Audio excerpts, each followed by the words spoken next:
नमस्कार, स्वागत है आपका बिग फाइट लाइव में। आपके साथ मैं हूं श्वेता मिश्रा। सूबे की सबसे बड़ी पंचायत विधानसभा न केवल लोकतंत्र का मंदिर है बल्कि प्रदेश की जनता की उम्मीदों का आधार भी है। अमूमन विधानसभा पक्ष और विपक्ष के हंगामे से गूंजती रहती है, बहस होती है, बवाल होता है, चर्चा होती है, जुबानी घमासान होता है, वार होता है, पलटवार होता है। इस बीच सदन की कार्यवाही सुचारू चल सके, इसका जिम्मा स्पीकर के पास होता है। स्पीकर सीपी जोशी अपनी जिम्मेदारी को बखूबी निभा रहे हैं। पेशे से प्रोफेसर रहे सीपी जोशी सदन का अपनी कुशलता और काबिलियत के दम पर सदन चलाने में कामयाब साबित भी हो रहे हैं। 2 दिन पहले ही वासुदेव देवनानी मामले में बढ़ी तल्खी पर सीपी जोशी ने सख्त रुख अख्तियार किया, तो वहीं मंत्रियों और विधायकों को कार्यवाही के दौरान शून्यकाल तक सदन में रहने के लिए पाबंद किया। दरअसल सीपी जोशी कभी सख्त तो कभी नरम वाले रवैये से सदन में अनुशासन बनाए रखते हैं और शायद यही कारण है कि उनकी कार्यशैली से न केवल सत्ता पक्ष बल्कि विपक्ष भी उनका मुरीद है और कह रहे हैं बेहद खास होती है सीपी सर की क्लास। एक गलत परंपरा चली जाएगी और उस परंपरा का खड़े होकर पहले सेंटेंस ये बोलना चाहिए कि इट वाज नॉट डिजायरेबल। उत्तेजना के कारण से माननीय सदस्य ने जिस प्रकार का वेल में आए वो उसकी उस तरह की परंपरा नहीं है। इसमें कहने में कोई संकोच नहीं। अध्यक्ष महोदय और अध्यक्ष महोदय आप ही हमारा संरक्षणदाता हो, हम जाएं तो जाएं, मेरे क्षमा याचना करते हैं। मैं अपेक्षा करूंगा कि 0 आवर विधायी कार्य के पहले सारे मंत्री हाउस में मौजूद रहें। जिनको व्यक्तिगत काम करना है उस सदन का उपयोग नहीं लें।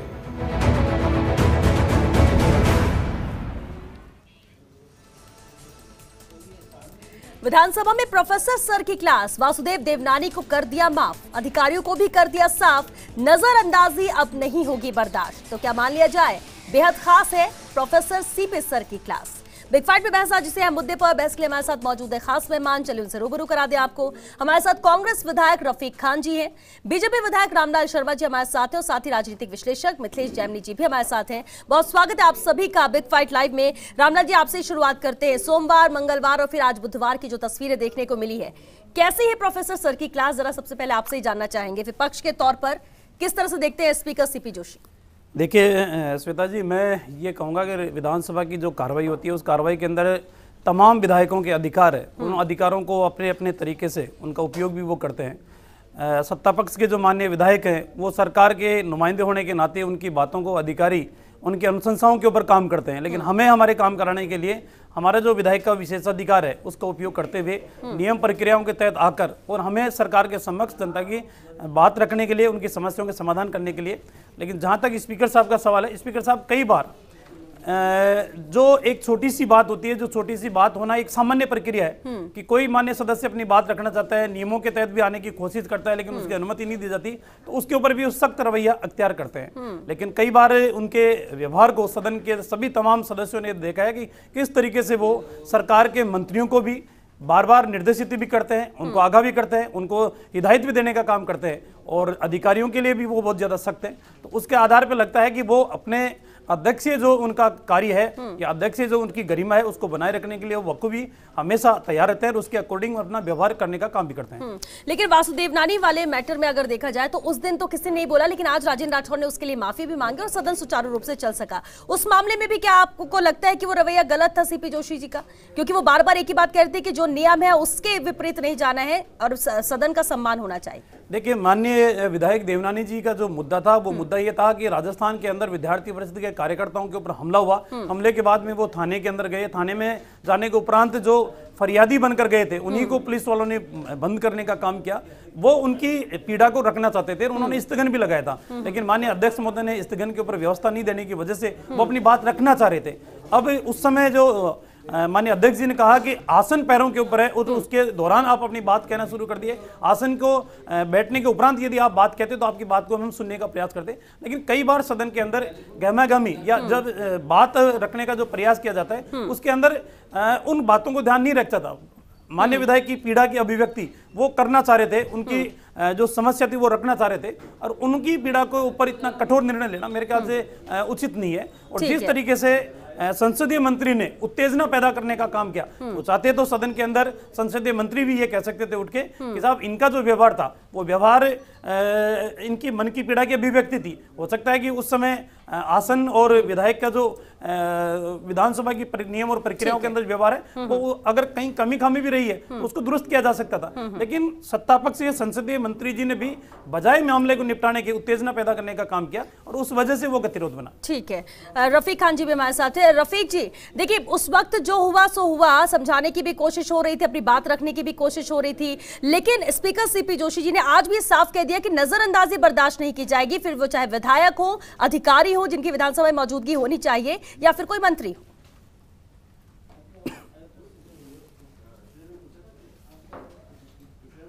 देखिए ऐसा है कि रामलाल जी अभी बता रहे थे जी, एक बात आप गौर करिए और रामलाल जी को कहूंगा कि आप भी गौर करो।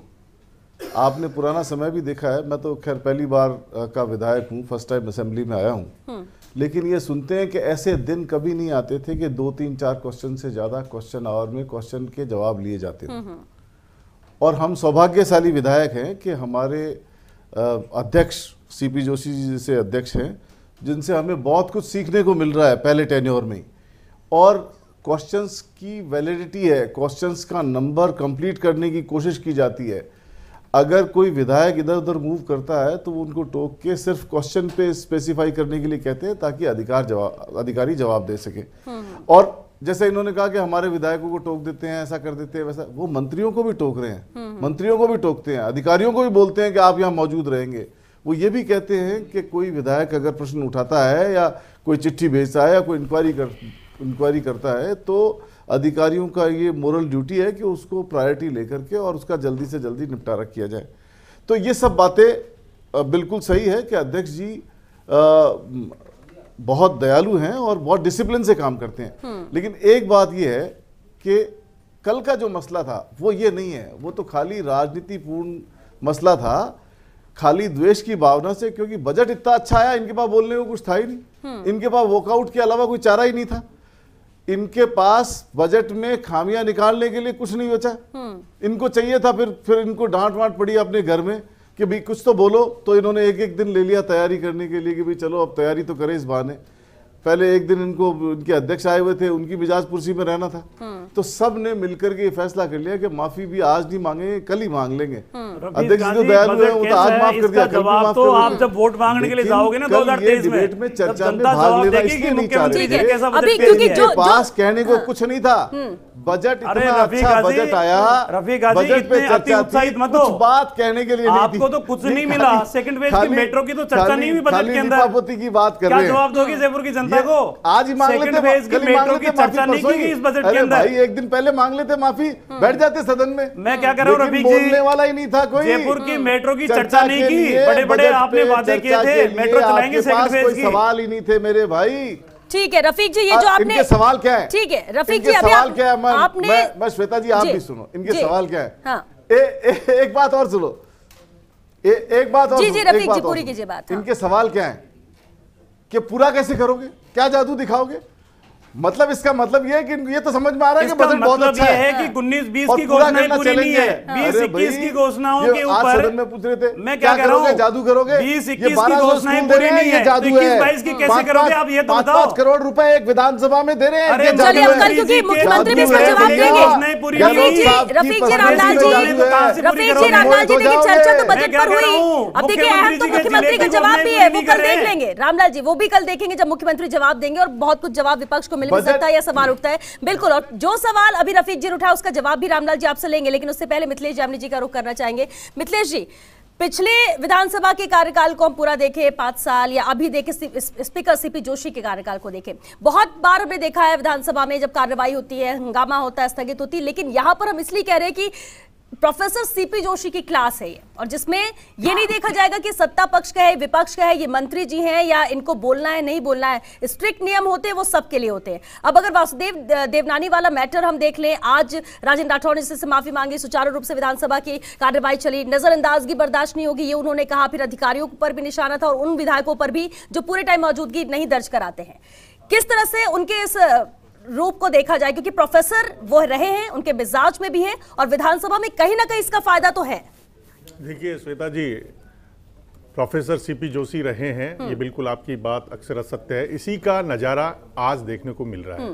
देखिए, उन्होंने रविंद्रनाथ टैगोर को पढ़ा है, गांधी को पढ़ा है, जॉन डीवी को पढ़ा है, पाउलर इरेचे को पढ़ा है। उन सब शिक्षाविदों ने एक बात कही है कि बेस्ट टीचर वो होता है जो सेल्फ डिसिप्लिन और आत्मचिंतन और आत्मनियंत्रण पैदा कर दे। तो सीपी जोशी साहब की जो कार्यशैली है, कहीं ना कहीं एक शिक्षक की कार्यशैली के रूप में वो दिखा रहे हैं कि वो इन विधायकों में वो आत्मनियंत्रण और आत्मचिंतन का भाव पैदा करना चाहते हैं, चाहे वो उनके पक्ष के हों चाहे विपक्ष के हों। कई बार मंत्रियों को भी कहते हैं कि आप तैयारी करके पूरी नहीं आए, ये कि टीचर ही कह सकता है। और दूसरा जो नज़ारा आज सदन में देखने को मिला, राजेंद्र राठौड़ जी ने माफ़ी मांगी, उसको अगर हम पिछले सत्र की चर्चा कर ले, जब कैलाश मेघवाल जी अध्यक्ष थे और उस टाइम हनुमान बेनीवाल से कहा गया था कि आप माफी मांगिए, नहीं तो मैं आपको 6 महीने बर्खास्त कर दूंगा। उस आदमी ने माफी नहीं मांगी और 6 महीने की बर्खास्तगी झेली। आज उसको लेकर हनुमान बेनीवाल ने टिप्पणी भी की कि भाजपा कहीं न कहीं 13 मुख्यमंत्री उनके अंदर बनने के सपने देख रहे हैं। भाजपा बिखरी हुई है किसान आंदोलन के कारण, महंगाई के कारण, और इतने दबाव में आ गई कि एक दिन में ही माफी मांग ली। दूसरा, इससे एक सबसे बड़ा नुकसान क्या हुआ, जो नए विधायक बन के आए, जो एक दिन की इन्होंने देरी की, उससे बजट पे उनको मोलने का मौका मिलता, वो मौका नहीं मिला। ये एक बड़ा नुकसान हुआ है, भाजपा के विधायकों का ही नुकसान हुआ है। अगर आपको माफी मांगनी थी तो उसी दिन मांग लेते। जिनका समय गया है उसका फायदा अन्य दलों को हुआ, किसी का 25 मिनट मिल गई, किसी को 5 मिनट का था। और बजट पर जो विधायक बोलता है उसको उसके क्षेत्र के लोग बहुत गंभीरता से सुनते हैं, उस पर ही आकलन करते हैं कि उसकी कार्यशैली कितनी है, कितना वो हमारे कामों के प्रति गंभीर है। तो इसका खामियाजा जो देरी की है उसका खामियाजा कुल मिला के भाजपा को हुआ। दूसरा, जो सीपी जोशी ने बात की आज, वो पूरी एक प्रोफेसर के लिहाज में की कि उसी दिन आप इतने बड़े पार्लियामेंटेरियन बैठे हो, इतने बड़े संसद वाले बैठे हो, आपको उसी दिन विरोध करना चाहिए। ये एक पुनर्बलन का सिद्धांत होता है शिक्षक में, मोटिवेशन देना। स्टूडेंट को मोटिवेशनल थप्पी दी जाती है, वाह शाबाश, जो कॉपियों में लिखा जाता है। उसी वे में आज सीपी जोशी साहब ने सीधा बीजेपी और विधायकों को कहा कि आपको पता था कि आसन जब खड़ा था तब ये बेल में कूदे, वो गलत थी और ऐसी परंपराएं पड़ जाएगी। वही एक शिक्षक का रूप उन्होंने आज दिखाया। और जो मोटिवेशनल दिया कि आप बहुत बेटर हो, आप किसी को प्रशंसा करिए। स्टूडेंट्स को यही सिखाया जाता है, एक टीचर जो बेस्ट टीचर होता है वो अपने स्टूडेंट की परफॉर्मेंस सुधारने के लिए उसमें जो बेस्ट स्किल है, जो बेस्ट परफॉर्मेंस का गुण है, वो उकेर कर विधानसभा में कर रहे हैं। तो वही एक नजारा, एक बेस्ट टीचर का नजारा सदन में दिया। इसके साथ ही 295 स्थगन अपने मंत्रियों और सबसे पहले अधिकारियों को उन्होंने खींचा कि अधिकारी मौजूद रहे, क्योंकि सीपी जोशी प्रोफेसर है, तो प्लानिंग, मॉनिटरिंग और एग्जीक्यूशन ये तीनों को समझते हैं। कोई लेसन प्लान बनाता है, और लेसन प्लान की जो टीचिंग एटीट्यूड होता है, जो टीचिंग एड्स होती है, उनको कलेक्ट करते हैं और उसके बाद में उसका एवेल्युएशन किया जाता है, उसका मूल्यांकन किया जाता है। तो सेम थीम पर चलते हुए उन्होंने कहा कि इन विधायकों की जो बोली जाती है बातें, परेशानियां, उनको एग्जीक्यूट कौन करेंगे? अधिकारी करेंगे। अगर वही एब्सेंट रहेंगे तो नहीं रहेंगे। कैलाश मेघवाल के टाइम पूरे अधिकारी गायब रहते थे। तो ऐसा नजारा ये चेंज हुआ है। तो ये डेफिनेटली संसद के लिए, विधानसभा के लिए और विधानसभा की गरिमाओं के लिए, और जो विधायक इनके नेतृत्व में बैठे हुए हैं, ये सभी विधायक भाग्यशाली हैं। हाँ, बिल्कुल, कम से कम ये कह सकते हैं कि सवाल भले सत्ता पक्ष विपक्ष उठाता रहे, लेकिन विधानसभा सुचारू चल पा रही है, वो सिर्फ इसी रवैये की वजह से, जो सख्त रवैया अख्तियार करना पड़ता है और ये जरूरी भी हो जाता है। रामलाल जी, लेकिन एक बात तो जरूर अहम कही है मिथिलेश जी ने कि नुकसान तो इससे कहीं ना कहीं बीजेपी का हुआ, और यही वजह है कि अनीता बघेल को भी उस दिन बोलना था, लेकिन वो उनका वक्त चला गया और इसलिए कहीं बाहर आने के बाद थोड़ी नाराजगी उन्होंने व्यक्त की थी। देखिए श्वेता जी, हमने जो हमारा पक्ष रखा था वो पक्ष इस आधार के ऊपर रखा था कि जो माननीय विधायक की मन की जो पीड़ा थी, उस पीड़ा की अभिव्यक्ति उनको करनी चाहिए थी।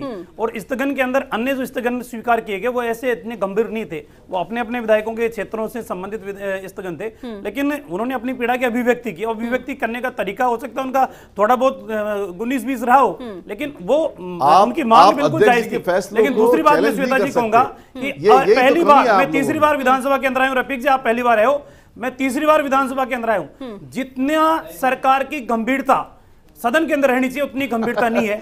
2-3 बजे के आसपास आ जाते हैं सत्ता पक्ष के मात्र 10 से 12 विधायक रह जाते हैं। मंत्रियों की जो एक मिनट, अरे रफीक भाई सुनो, बात सुनने की मादा रखो। पहली बार मैं देख रहा हूं कि सदन के अंदर जो मंत्री घोषणा करते हैं, आश्वासन देते हैं, वो आश्वासन 2-2 सालों तक पूरे नहीं किए जाते। मेरी विधानसभा क्षेत्र के तत्कालीन मंत्री रहे सार्वजनिक मंत्री सचिन पायलट जी ने कहा कि हमारे चोमू से लेकर दूदू तक की मेगा हाईवे 2 महीने में हम चालू कर देंगे। 2 साल तक चालू नहीं है। इन्हीं के प्रसाद लाल जी मंत्री जी ने आश्वासन दिया था कि जो अतिक्रमण रिक्कों की जमीन के ऊपर कर रखा है हम 1 सप्ताह के अंदर हटा देंगे। 2 साल बीत गई, वो भी नहीं हटा। तो कहीं ना कहीं सरकार गंभीर नहीं है। और जब मुखिया लेकिन रामलाल जी अभी आपने कहा कि मौजूदगी नहीं रहती विधानसभा के अंदर, मुखिया सदन के अंदर नहीं रहते हैं। 10 से 12 से ज्यादा नहीं है। आप क्या कहना चाह रहे हैं? आप क्या कह रहे हैं? देखिए विपक्ष के तौर पर भी 72 तो आपके विधायक हैं, बाकी यहाँ पर सत्ता पक्ष निर्दलीय है, लेकिन कौन नहीं मौजूद रहता है? आपने कहा मंत्री भी मौजूद नहीं रहते। श्वेता जी, कई बार आसन की तरफ से लताड़ मंत्रियों की मिलती है। आपके चैम्बर बने हुए हैं, आप चैम्बर में जाके बात करो। इनके मंत्री एक दूसरे की कुर्सी के ऊपर बैठ के बातचीत करते रहते हैं। इनके मंत्री शून्यकाल के अंदर उठ के चले जाते हैं। जो अधिकारियों की जो दर्शक दीर्घता है, इसी को लेकर खाली पड़ी रहती है। इसी को लेकर तो स्पीकर ने चेतावनी दी है कि जो विधायक बोल रहे हैं, चाहे ईस्टगन के अंदर बोल रहे हो, चाहे 295 के अंदर बोल रहे हो, चाहे अन्य मांगों के ऊपर बोल रहे हो, कम से कम सरकार का कोई नुमाइंदा बैठे तो सही, लिखे तो सही। विधायकों की क्या समस्या है? बिल्कुल, यही तो अच्छी बात है कि ऐसा नहीं कि विपक्ष को टारगेट किया जा रहा हो। सत्ता पक्ष और विपक्ष जो गलती करेगा उसकी क्लास लगेगी, ये तो तय है। जी रामलाल जी ने एक तो बहुत हास्यास्पद बात करी,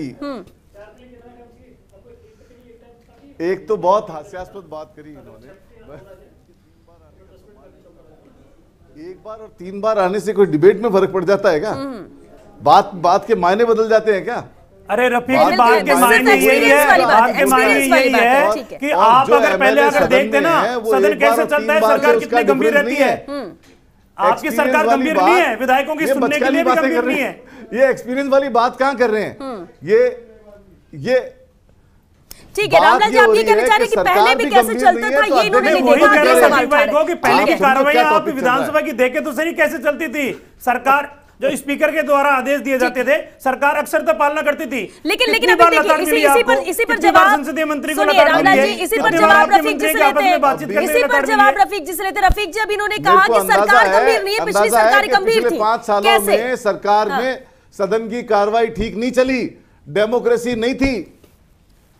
अरे रफीक भाई, डेमोक्रेसी नहीं थी तो आप कौन सी डेमोक्रेसी आप स्थापित करने के काम कर रहे हो? आप तो डेमोक्रेसी को समाप्त करने के काम कर रहे हो। स्ट्रांग है, इतना स्ट्रांग है कि हर बात आती रही है। इसमें कोई दो राय नहीं कि पिछले 5 सालों में, एग्री कर रहा हूं इनकी बात पे, कि पिछले 5 सालों में ये जब एमएलए थे तो इनकी सरकार के टाइम डेमोक्रेसी नहीं थी। विधानसभा अध्यक्ष विपक्ष के नेताओं की सुनता नहीं था। ये खुशकिस्मत है कि डॉक्टर सीपी जोशी जैसे आदमी विधानसभा अध्यक्ष हैं, तो विधानसभा में डेमोक्रेसी है और वो सबकी सुन रहे हैं, पक्ष की सुन रहे हैं, विपक्ष की सुन रहे हैं। अगर विपक्ष की गलती है तो विपक्ष को कह रहे हैं, पक्ष की गलती है तो पक्ष को कह रहे हैं, मंत्रियों को कह रहे हैं, अधिकारियों को कह रहे हैं। तो भैया तुम्हारे विधायक कह रहे हैं भ्रष्टाचार चरम के ऊपर है, उसके ऊपर तो अंकुश लगा दो।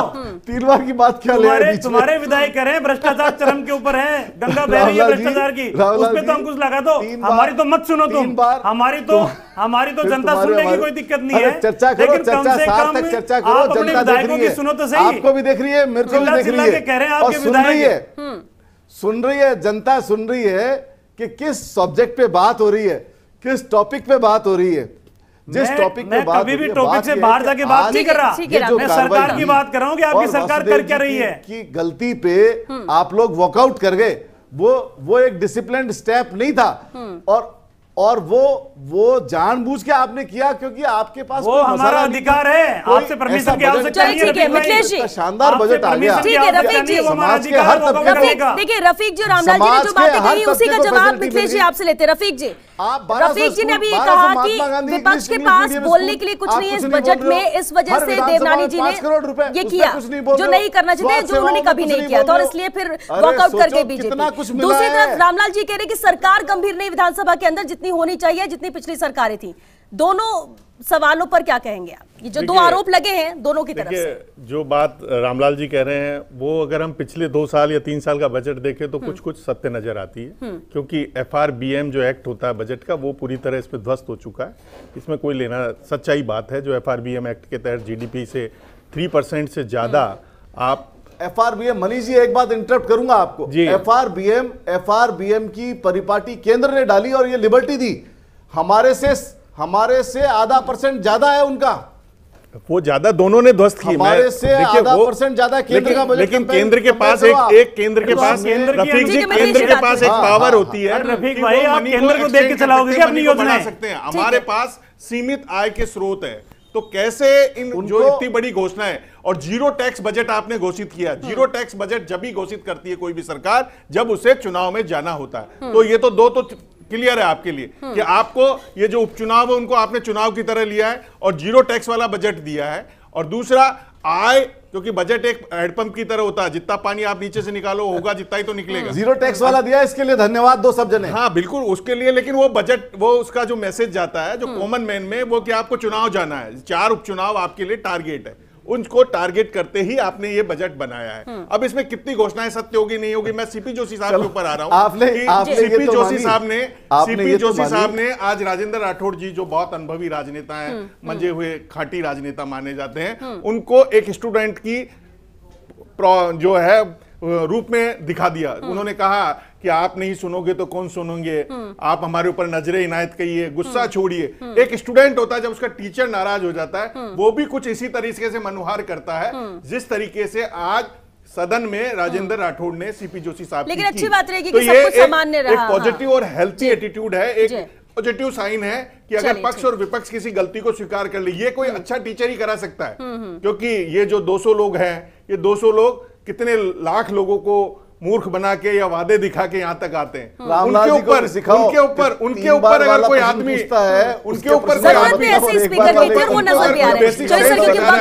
अरे रफीक भाई मैं तो चर्चा में शामिल होने के लिए। तो देखिए प्रोफेसर सीपी जोशी की क्लास थी, वो हम इसलिए कह रहे क्योंकि स्पीकर है, सख्ती दिखाना पड़ेगा, 200 विधायक हैं, सबको कंट्रोल करके सबको वक्त भी देना है, सबकी बात भी समझना है, नियम में भी रहना है और नियम से सभी को चलाना भी है। और ये हुनर कहीं ना कहीं सीपी जोशी में नजर आता है, जिस तरह से हमने सोमवार, मंगलवार और आज की कार्यवाही के दौरान देखा भी। एक अच्छी बात थी कि चलो विपक्ष ने वॉकआउट किया, लेकिन आज राजेंद्र राठौड़ ने माफी मांगी और उसके बाद सुचारू रूप से ये कार्यवाही चली है। लेकिन साथ ही साथ ये भी कह दिया और मैसेज दे दिया सीपी जोशी ने कि नजरअंदाजगी बर्दाश्त नहीं की जाएगी, फिर वो चाहे अधिकारी हो, विधायक हो, रुकना होगा, बैठना होगा, कार्रवाई के दौरान मौजूदगी दर्ज करानी होगी और अगर कुछ बहुत ही जरूरी तो आप अपने कक्ष में जाके बात कर सकते हैं और अगर जो नियम में नहीं चलेगा तो उससे बर्दाश्त नहीं किया जाएगा, कार्रवाई उस पर की जाएगी। और ये सख्त लहजा था जो सीपी जोशी का, वो जरूरी भी नजर आता है विधानसभा की कार्रवाई को सुचारू चलाने के लिए। और चलिए इसी के साथ दीजिए इजाजत, नमस्कार।